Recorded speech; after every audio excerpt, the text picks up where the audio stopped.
खीर जो नओं अघु मुक़रर करे छडि॒यो आहे। नोटिफिकेशन जारी कयो वियो आहे। कमिश्नर कराची खीर जो नओं अघु 200 रुपया फी लीटर मुक़रर करे छडि॒यो आहे। डेयरी फार्मर जे लाइ 180 रुपया ऐं होलसेलर लाइ 188 रुपया लीटर मुक़रर कयो वियो आहे।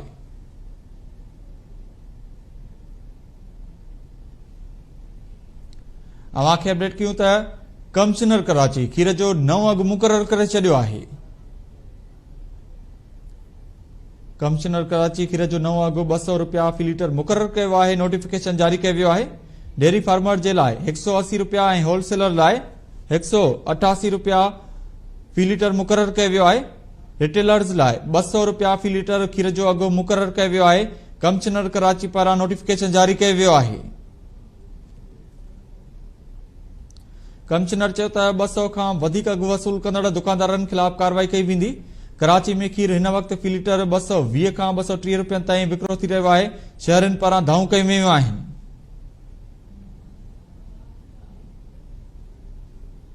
शहरनि पारां धाऊं कयूं वेयूं आहिनि त कराची में खीर हिन वक्त फी लीटर 220 खां 230 रुपयनि ताईं विकिरो थी रहियो आहे।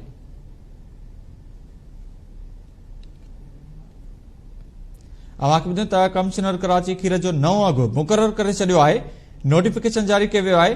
कमिश्नर कराची खीर जो नओं अघु 200 रुपया फी लीटर मुक़रर कयो आहे। डेयरी फार्मर जे लाइ 180 रुपया ऐं होलसेलर लाइ 188 रुपया लीटर मुक़रर कयो वियो आहे। इन हवाले सां वधीक तफ़सीलनि लाइ लाइन ते मौजूद आहे कराची खां अल्ताफ चना। जी अल्ताफ, अपडेट कजो। जी बिल्कुल राबेल, कमिश्नर कराची खीर जो नओं अघु मुक़रर करे छडि॒यो आहे, जंहिंजो नोटिफिकेशन भी जारी करे छडि॒यो आहे। कमिश्नर कराची मोहम्मद सोहेल राजपूत खीर जो नओं अघु फी लीटर 200 रुपया मुक़रर करण जो नोटिफिकेशन जारी करे छडि॒यो आहे। जड॒हिं त डेयरी फार्मर जे लाइ 180 रुपया, होलसेलर जे लाइ 188 रुपया ऐं रिटेलर जे लाइ जेको आहे उहो 200 रुपया फी लीटर खीर जो अघु मुक़रर कयो वियो आहे। ऐं स्टेक होल्डरनि सां गॾिजाणी खां पोइ कमिश्नर कराची खीर जे नयनि अघनि ते अमल दरामद कराइण जे लाइ लाॻापियल ऑफिसरनि खे बि हिदायतूं जारी करे छडि॒यूं आहिनि। 200 खां वधीक खीर जो अघु वसूल कंदड़नि दुकानदारनि खिलाफ़ जेको आहे उहा कार्रवाई कई वेंदी। अहिड़ो चवण आहे कमिश्नर कराची मोहम्मद सोहेल राजपूत जो।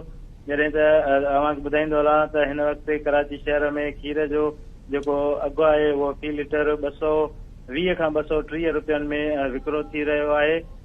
अॼु कमिश्नर कराची मोहम्मद सोहेल राजपूत 200 रुपया फी लीटर जेको खीर जो अघु आहे मुक़रर करे नोटिफिकेशन जारी करे छॾियो आहे। जी, वॾी महिरबानी अपडेट करण लाइ अल्ताफ चना।